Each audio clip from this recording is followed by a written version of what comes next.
अर्धा भारत जर महाराष्ट्रात पोट भरण्यासाठी येत असेल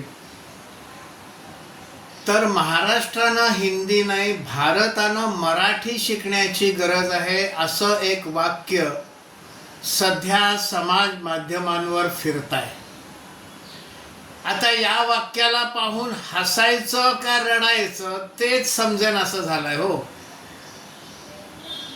अर्धा भारत जर महाराष्ट्रात येत असेल, भारताची लोकसंख्या 140 कोटी आहे, म्हणजे 70 कोटी लोक भारतातले महाराष्ट्रात यायला पाहिजेत, अधिक इकडचे स्थानिक, असं मिळून साधारणपणे 77, 78, 80 कोटी ही महाराष्ट्राची लोकसंख्या असायला हवी होती।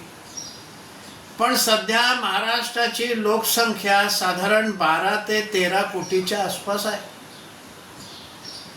कुठनं गणित शिकतात, काय करतात, भारताची लोकसंख्या माहिती आहे की नाही, महाराष्ट्राची लोकसंख्या माहिती आहे की नाही, का उगाच आपलं काहीतरी फेसबुकवर आणि समाज माध्यमांवर टाकायचं आणि समाज माध्यमांवर नाही त्या मूर्खासारख्या वाक्याने ते समाज माध्यम बरबटवून ठेवायचं तेच समजत नाही।